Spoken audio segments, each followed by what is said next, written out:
Tuluyan nang isinapubliko ng aktres na si Liza Soberano na hiwalay na sila ng aktor na si Enrique Hill. Nangyari ang tuluyang pag-amin ng aktres sa kinahantungan ng masayang relasyon nila noon ng aktor sa podcast episode ng Can I Come In? Nitong Huwebes, August 14, 2025, kung saan kasama niya sa nasabing episode ang podcast cinema documentary director na si Sarah Baba. Sa naturang episode, inamin ni Liza na mahigit 3 taon na silang hiwalay ni Enrique. Do you wanna formally announce something right now? Yeah, I've been honestly itching to tell people this because I haven't been very truthful. Ken hasn't been very truthful. Ken and I broke up. But yeah, we've been broken up for almost 3 years now. Kasunod nito ay sinabi ng aktres na may mga bagay umano na isinaalang-alang niya noon kung kaya't hindi niya agad maamin sa publiko na break na sila. Una, sinabi niyang nakiusap umano sa kanya ang aktor na gawin muna nila itong pribado. Pangalawa, inamin niyang nakaramdam umano siya ng takot sa posibleng mangyari sa showbiz career niya sa Pilipinas kung sakasakaling malaman na hiwalay na nga sila ng aktor. Matatanda ang unang naiulat sa pep.ph noong December 2023 na hiwalay na sina Liza at Enrique noon pang October 2022. And the reason, originally the reason why we haven't said anything about it is because Enrique or Ken asked me not to say anything about it first. And I don't want to speak for him, but I think it was coming from a place of not wanting it to be real. And at the same time, I agreed to that because I also didn't want it to be real. And this is coming from the people pleaser side of me because I was so afraid that if people found out that we weren't together anymore, my career would go bad or, people just wouldn't love me anymore. And so it's like, it was me again, like just pretending or putting the things that I need to do for myself off to make other people happy and to make them feel safe. Ibinahagi rin ni Liza na bago pa man sila magdesisyon ni Enrique na maghiwalay ay nararamdaman na raw niya na hindi na raw siya masaya sa piling ng aktor. Ayon pa sa kanya, pansamantala raw niyang ipinagsawalang bahala sa takot niyang sabihin at kumprontahin ang aktor sa tunay na nararamdaman niya. Dagdag pa niya, noong mga panahon raw na iyon ay pakiramdam niyang si Enrique na ang lalaking papakasalan niya. Bagamat nauwi sa breakup ang nooy masayang pagsasama nila, masasabi raw ng aktres na hanggang sa huli ay hindi nawala ang buong pusong pagmamahal nila sa isa't isa ng aktor.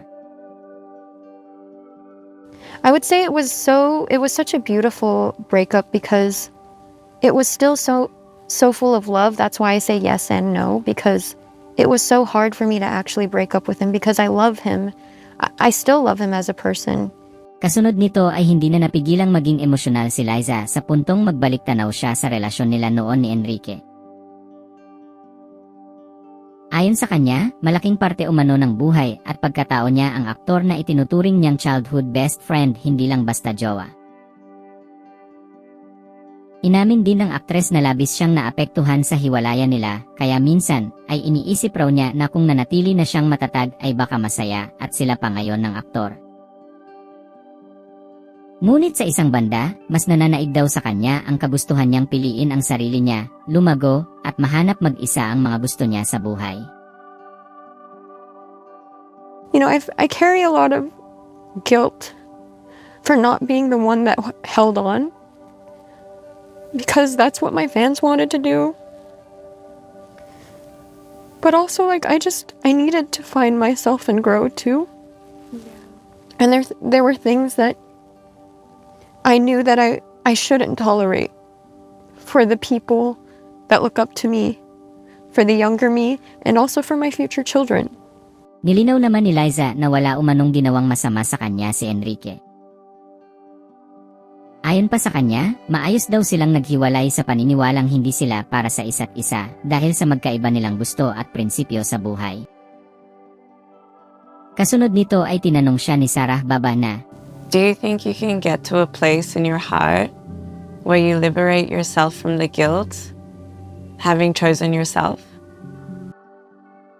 I really genuinely hope I do, because I still feel very bad about it. Like whenever I talk to him, we still talk from time to time. Whenever I just, check in on our group of friends, I can't help but feel like they feel like I was so selfish, and I was being selfish, and I feel guilty about that. Like I don't know, I feel like